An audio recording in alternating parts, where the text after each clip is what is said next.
Welcome to the News9 Plus Show on the world's first news and current affairs OTT platform, News9 Plus.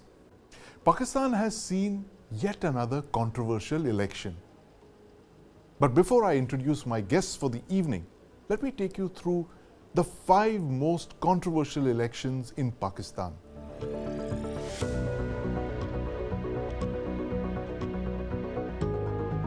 (1985). 8 years after his military coup of 1977, General Zia-ul-Haq conducted elections. It was called a partyless poll because the constitution was amended so that no political party could contest.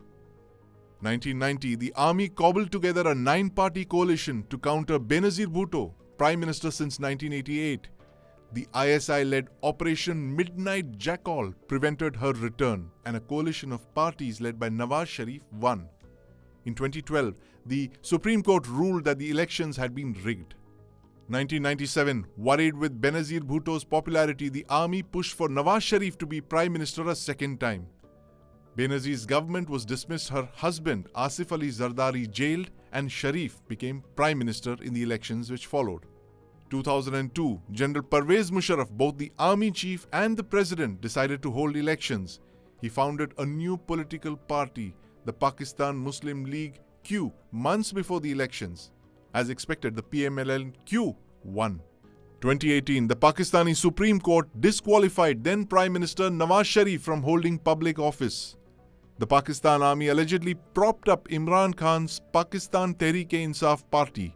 Khan won the controversial 2018 elections. Pakistan has seen the end of another controversial election. Independents supported by former PM Imran Khan's party was surging ahead by a large margin on Thursday. But then on Friday, it evened out into a neck-and-neck race between the 3 main parties, the PMLN, the PPP, and independents supported by the PTI. Will 2024 see another controversial election verdict? Joining me to discuss this are Zulqernain Tahir, Senior Political Correspondent, Dawn from Lahore, Ambassador Suresh Goel, Robinder Sachdev, foreign expert, and my colleague Deepak Bhadana in the studio. Gentlemen, welcome to the News9 Plus Show. I want to start by asking Zulqernain. Zulqernain, is it Independence Day in Pakistan? All the independents supported by the PTI seem to be surging ahead in the elections. What happens now? Surely it was Independence Day, but till Thursday midnight. Once the Friday, set in, and here we're coming with the news of nothing unusual but that of post-election rigging. Right. And it is as obvious or as expected as has been like in the previous elections. Right. But in this election, it was unique in the sense that before that, Pakistan has seen such a massive political engineering at the heads of the establishment. Yes. And you see Imran Khan's party, the cricketer turned politician, his party and he himself been fractured completely. Right. And his party was deprived of his iconic electoral bat. Right. And then just was left to contest the election independently.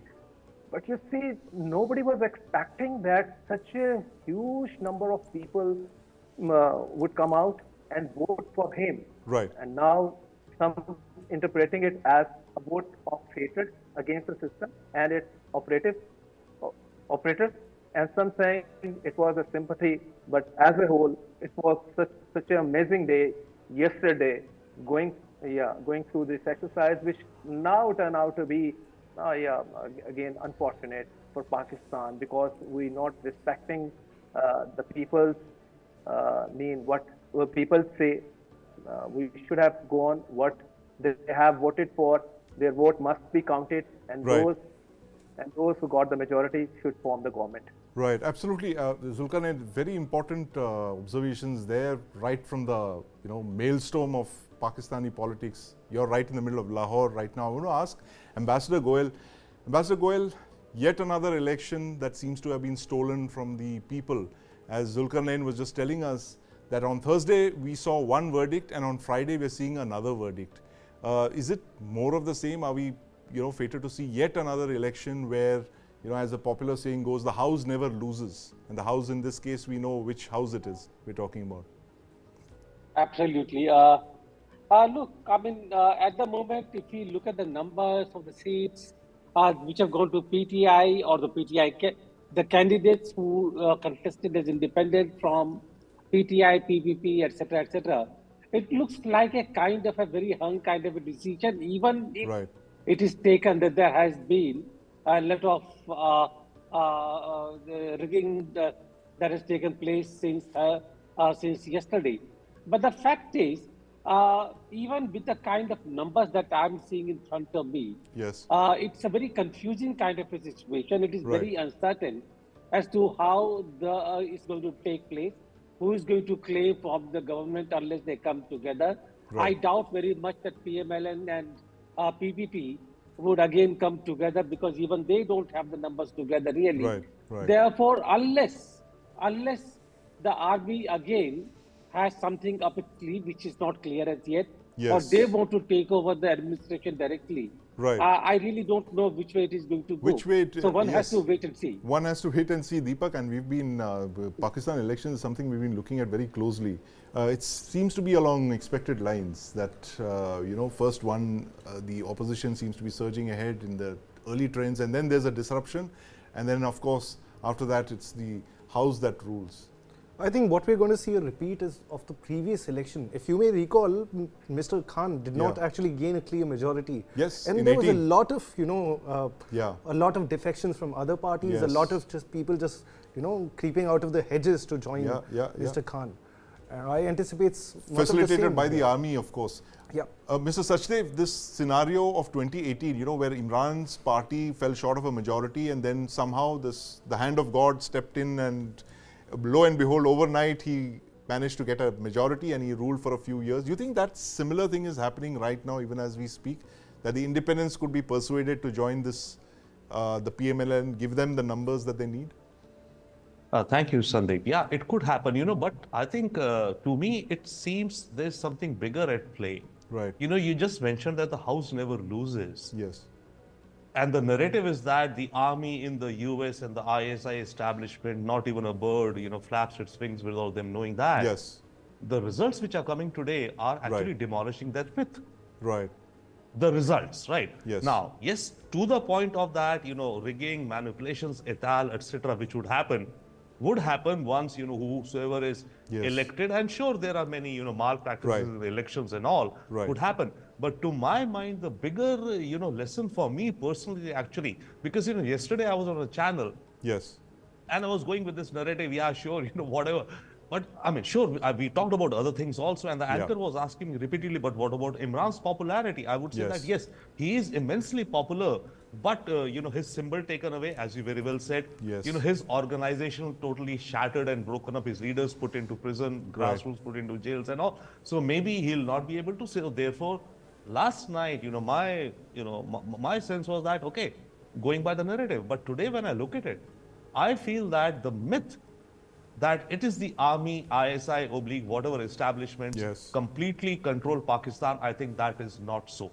It may be so once, yes, the elected, legislators come in, and then whatever wheeling and dealing happens. But at the baseline, this is huge learning I'm taking from this result. Right. Zulqernain, was there anything to suggest that these elections, firstly, the usual, the drama that surrounds electioneering in Pakistan is very similar to India, but that was missing in this election. Was there a sense of dejection among the people before this? And how has it changed on polling day? Did a large number of people come out to really vote yesterday? Yes, you see, during the election campaign, the only PTI was completely out of ring, out of election arena. It was not allowed to do the campaign. So it was the main competitor in Punjab and KP. And you see the rest of the parties like PMLN and PPP were running aggressive campaign. Yes. So that was the lacklusterness was there because no other opponent. It was just like one team was playing and the other team was not in the ground. Right. That was kind of situation. And you see on the election day, what happened, the Imran Khan and his party was saying that we will take revenge from the system, and those who committed atrocities against us will just go to the polling station, cast the vote, and take revenge. And that exactly happened according to them. And as a whole, you see the turnout. And at the end of the day, even currently, they are leading PML Noon and PPP in terms of National Assembly seats. They have grabbed 80 seats. Yes. The point is this, and before this, the things were very much clear over here that PML Noon was coming into power and Nawaz Sharif, going to be the next Prime Minister the 4th time. But now the situation you see is perfectly benefiting to the establishment. Right. In this scenario, Nawaz got further weakened. PPP got further weakened, and already PTI is already up against the establishment. You see, the coalition government whatsoever would be like maybe headed by the PML Noon and PPP is with it, and with some picking up from the electables who agreed to join them. Right. You see, that will be a very weak government, and even its role in coming, you see, the things would be further marginalized. Right. A weak government. I mean, that's what you're saying, Zulqernain. That's going to take power in Islamabad in the next couple of days. Ambassador Goel, how does this, how does this play out, given the fact that this government has to actually chart out this plan of economic recovery, go back to the IMF this year, and you're looking at a country that's under serious socio-economic and security threats. How is it going to be able to do all of this? Difficult task, but I think if you look at really the priority, the political and the economic priorities before the government first it comes into for the position, is really, yes, economic tasks will need to be given the priority. But I think before that, the survival of the government itself and how the government is going to establish equations with the powers that be and what the agenda for the army is going to be, those are going to be more difficult tasks. Please do recall that even before this, the government in Pakistan has been unstable, has been practically non-functional for the last more than 1 year, really. Right. So as far as the economy is concerned, my sense is, frankly, that when it comes to the crunch, none of the major countries are going to allow it to sink because far too much is at stake in the region. Afghanistan, Central Asia, now what is happening in the Middle East. Therefore, I think so much is at stake that I don't think that either the USA or China or anyone else would really let instability come into Pakistan from the economic point of view. Right. So most likely, as far as the bailout fund is concerned, IMF bailout is concerned, some kind of action will be taken. I'm not really worried about that part for the time being, as really what the government is going to look like. Right, absolutely. So that's Deepak, as the ambassador said, that it's going to be a survival task for the government itself, rather than looking at IMF, and no country is going to allow Pakistan to sink, it looks like. But obviously the survival of the government is going to be an issue there, right? And even someone as adept a political survivor as Nawaz Sharif. I think Nawaz Sharif really has very few cards to play. I don't think he'll be allowed to take the Prime Minister's post. If anyone will be, I think it will be Shahbaz Sharif, his brother, who comes to the helm, or some other person. But as Mr. Zulqernain rightly pointed out, the situation actually benefits the Pakistani army. Right. Because there'll be no decisive government. Yes. And it's just the only winner, as you rightly pointed out, is the House. Is the House. And Mr. Sachdev, this the fact that Nawaz Sharif, the ultimate political survivor in Pakistan, if he actually comes to power, as it looks like he will, he probably might with the help of independence. How does he, chart his course as Prime Minister at the head of a very weak government like this? I don't think he would have inherited a government as weak as this one, it looks like.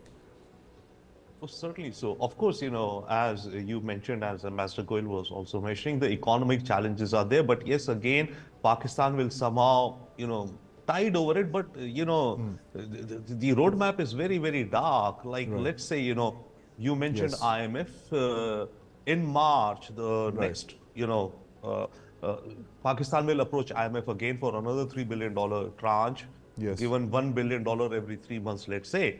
But by June 24, Pakistan has to repay about $24 billion of foreign debt. Right. So that will be, and how Pakistan manages that, it's like, you're pushing down everything down the road. So Pakistan will, go along in this way, hop, step and jump, or, stumbling along on the economic side. On the side of the government as such, again, there's not much, probably there's no leeway that any government in Pakistan has in terms of, again, coming to the economic aspect of it, right?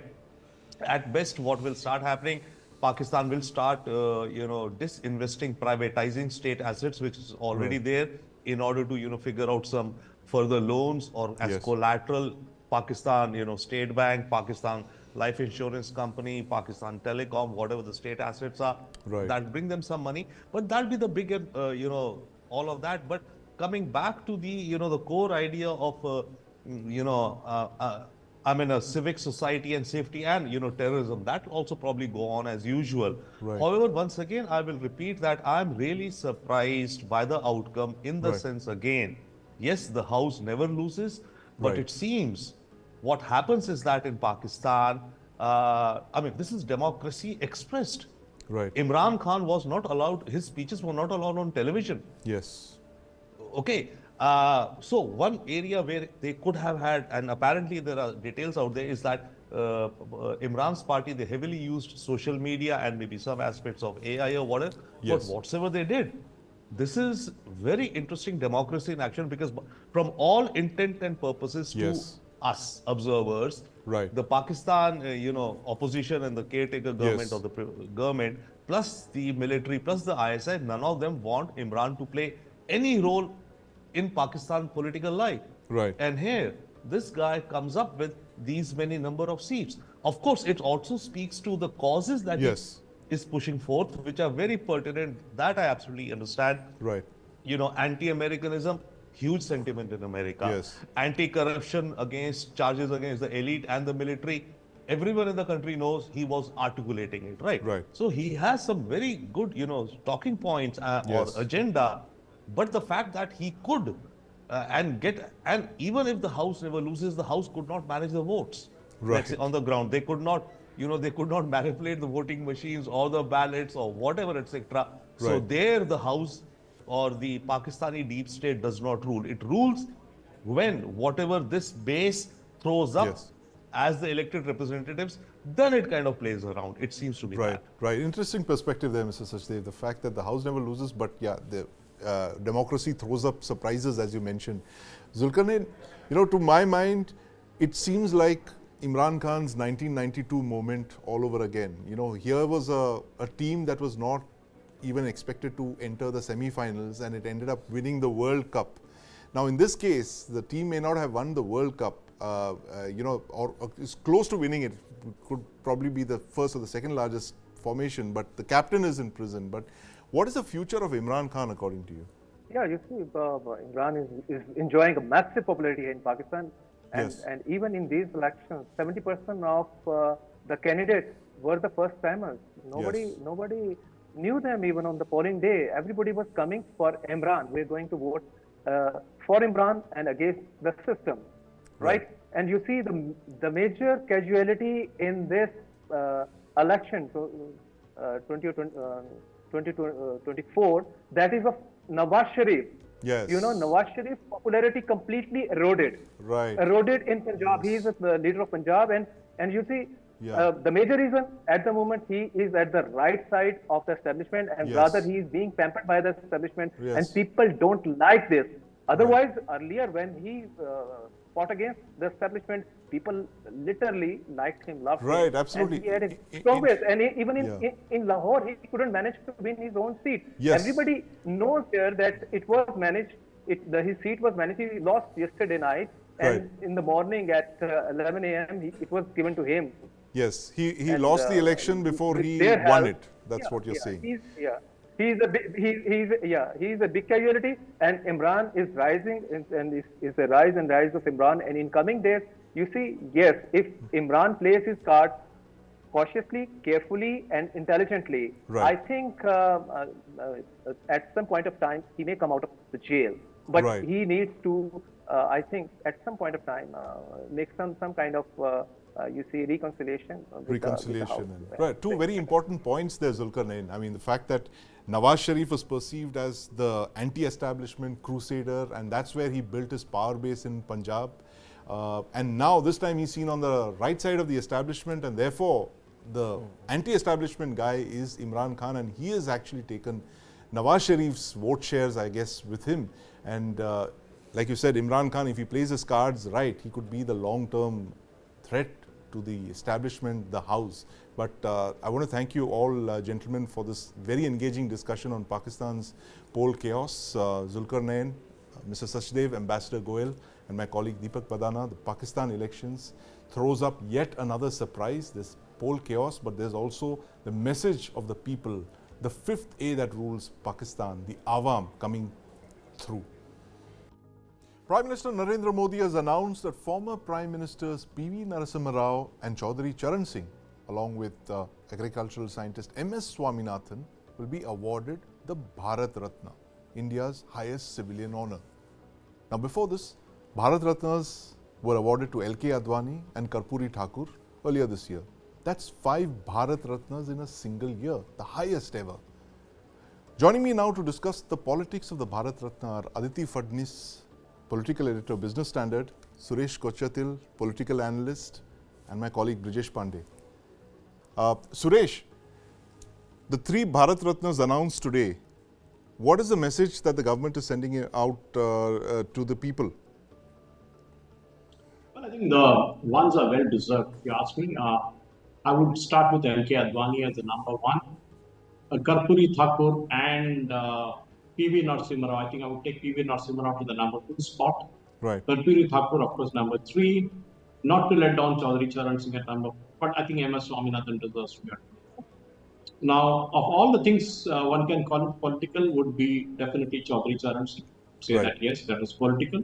Right. Meant to placate Jayant Chaudhary for joining BJP. But I think that is, if you are giving it to Karpuri Thakur, I think Charan Singh also deserves. Right. Whether he stayed on long enough as a Prime Minister, that's a different problem. Yes. But for me, as a person who comes from Hyderabad, so Right. originally from Kerala, I Yes. can tell you that P.V. Narasimha Rao deserves this honor long. Yes. Yes. If the former Prime Ministers, some of them could get it during their lifetime, Right. I don't see any reason why Narasimha Rao was not given. And I can see a reason why it was not given. Yes. Because all of us know what happened post his death. Right. He was perhaps the only Prime Minister in the recent times who served a full term, yet was not given a cremation in Delhi. Yes. Forget the cremation. He was not even given the honor of taking the body to the AICC office. AICC office. That Absolutely. is how bad it was. Yes. Nobody asked any questions to Sonia Gandhi or others who were running the Congress at that point in time as to Right. why he was treated in such a bad way. Right. And you know what happened once his body reached Hyderabad and the cremation was hastily held?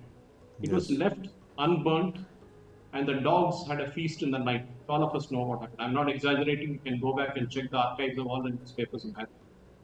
Or you can ask people. That is how a former Prime Minister's body was Right. dealt with. Now, if you ask why Modi gave it, there will be obviously a politics behind it. They'll say, oh, he gave it because, you know what, he's trying Telangana. So that is why Narasimha. Right. But very few people know that P.V. Narasimha Rao also had a role to play in BJP's ascent. He was one of the 2 candidates who lost the famous 1984 election in which C.H. Janga Reddy won from Hanmakonda, Yes. which is near Warangal in Telangana. Right. And Janga Reddy defeated P.V. Narasimha Rao. Right. And that was a moment because the other seat I think was from Mehsana with Akar Patel. Right. And these are 2 seats which BJP had won. Right. And you know, Narasimha Rao, in a sense, right from his days in Telangana, very, very understated politician. Yes. Nothing much flashy about him.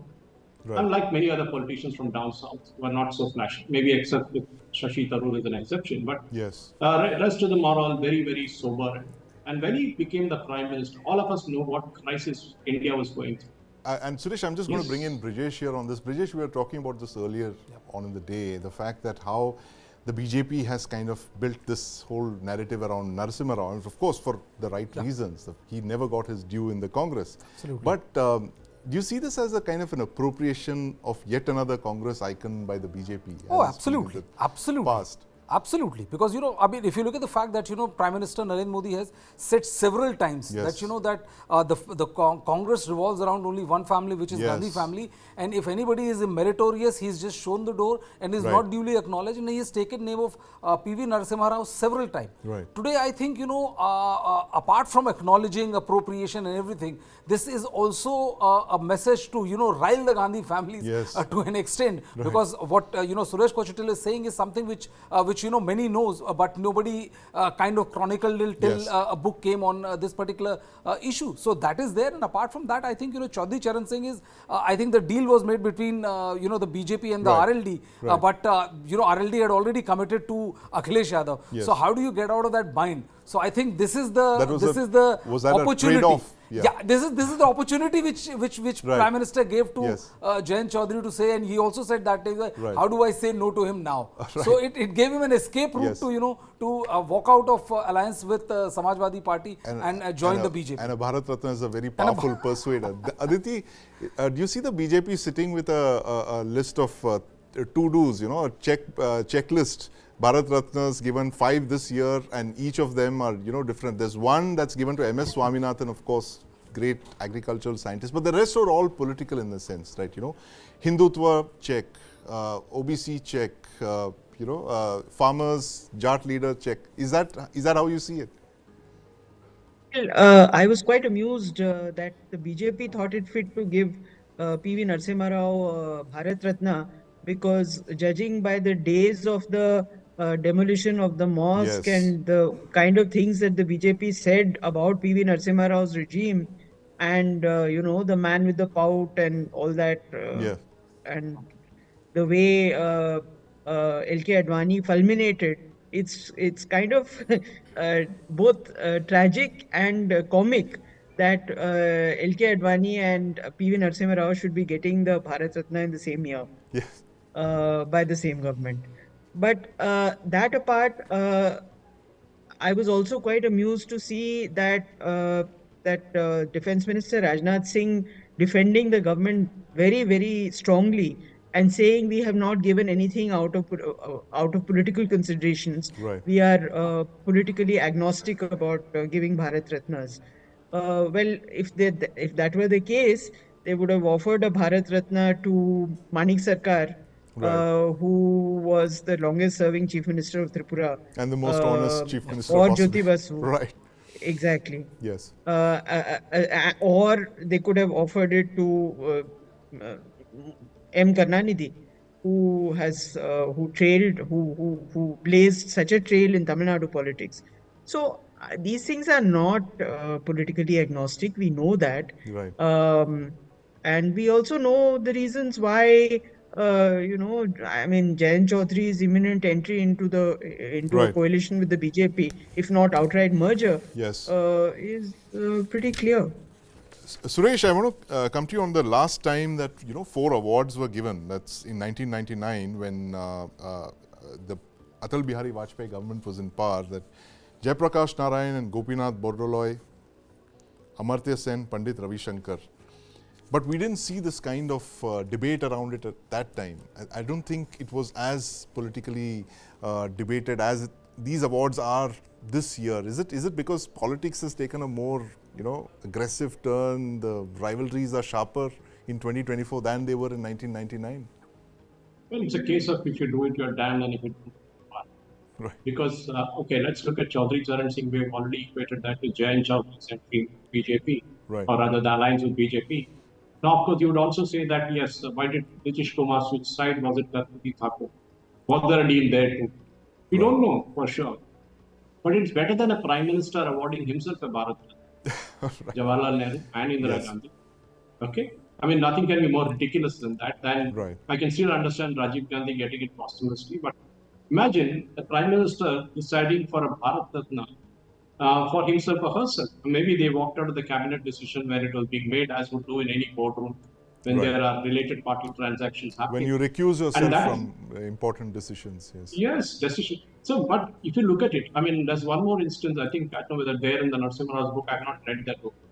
But I'm just saying, Rahul Gandhi was there in Hyderabad maybe a couple of years, or maybe 3 years ago, last campaign. I don't remember exactly when, but he came to garland his grandmother's statue. It's near that Prasad's IMAX necklace road in Hyderabad, very prominent place.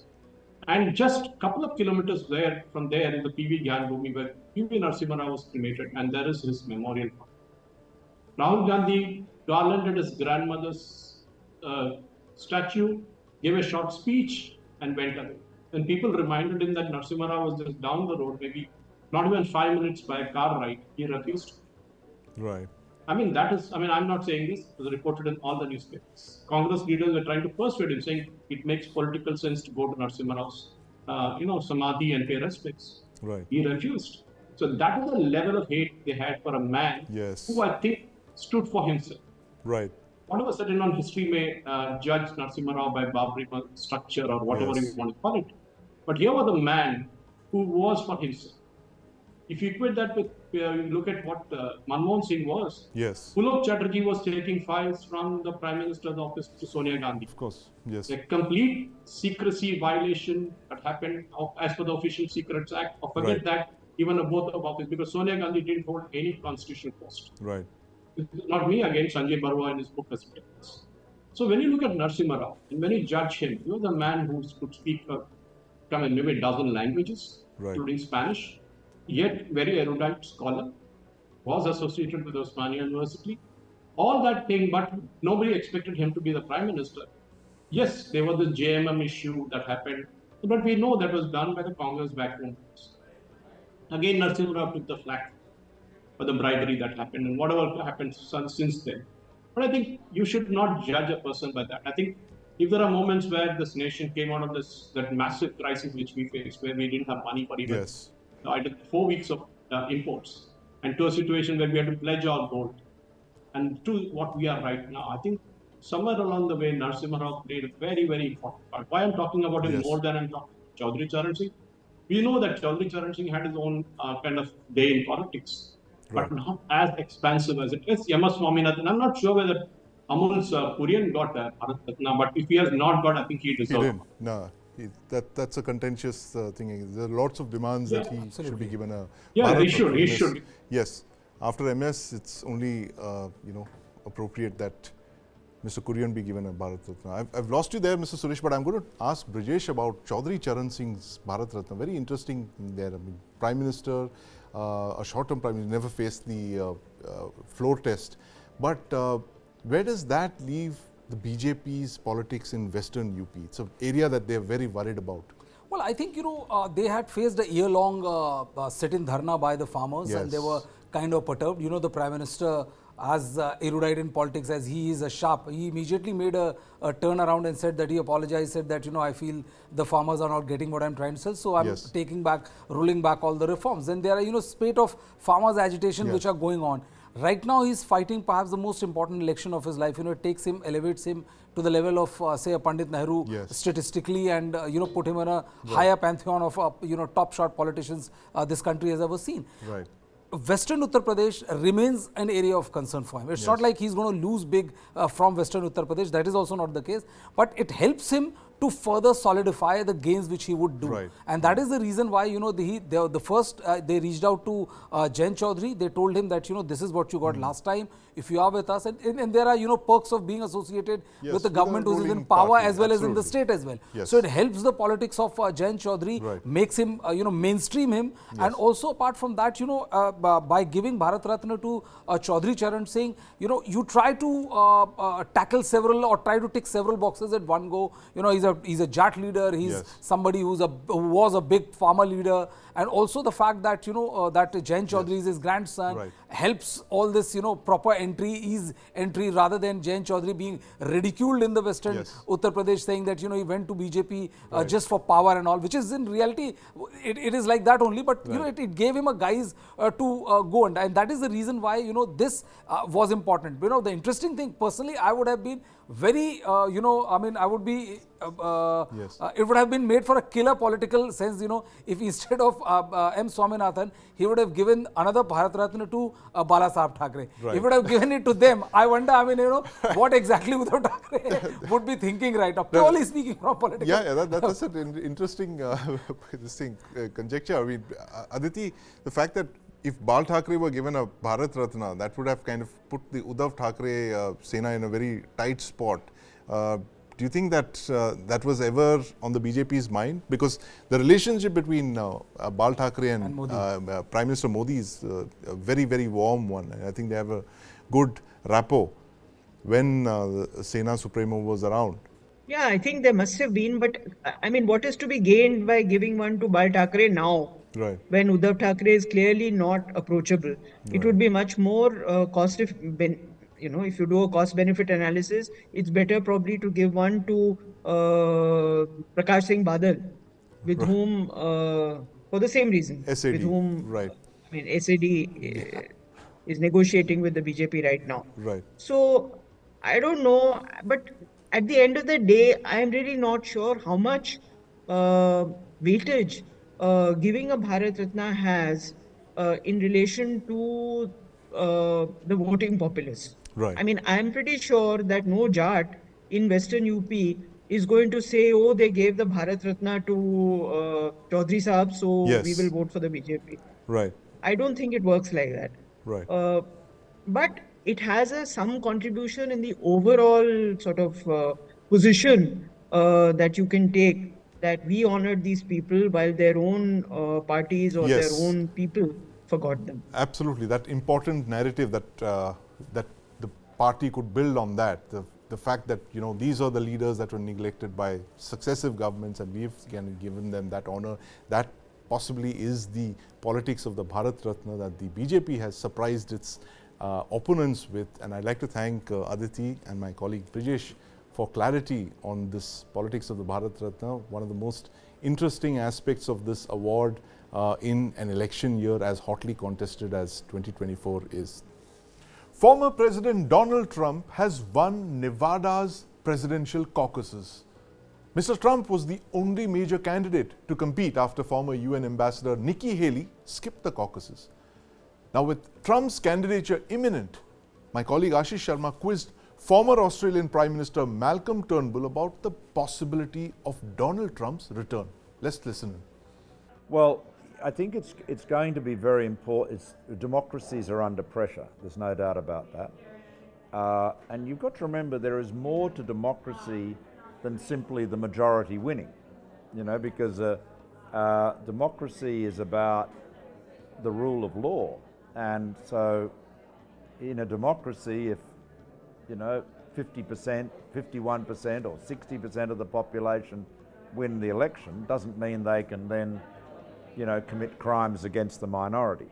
So it's really important to stand up for the values of liberal democracy, which obviously include, the majority of the people choosing the rulers, naturally, but also protecting minorities and protecting the rule of law. So that's important. I mean, America, I am, like I think most people, very worried about the American election. I mean, Trump, you can't get away from the fact. I mean, Trump encouraged what was nearly a coup in January 6, 2021. It was an extraordinary thing, almost beyond belief, the stuff of fiction, but it happened. And I think there is a real anxiety that there are parts of the Republican Party that are not any longer genuinely committed to what we understand as democracy.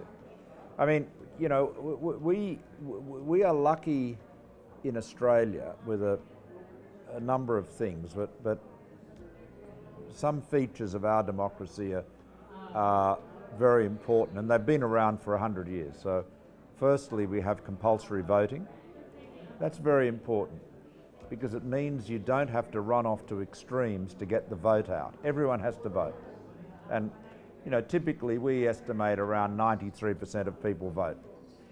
Because obviously some people are sick, they're away, they're overseas, whatever, but so you never get 100. But that's about 93%. and if you don't vote without a valid excuse, you pay a fine. Not a very big one, but it's enough to encourage people to vote. Secondly, we have what the Americans call ranked choice voting, what we call preferential voting. So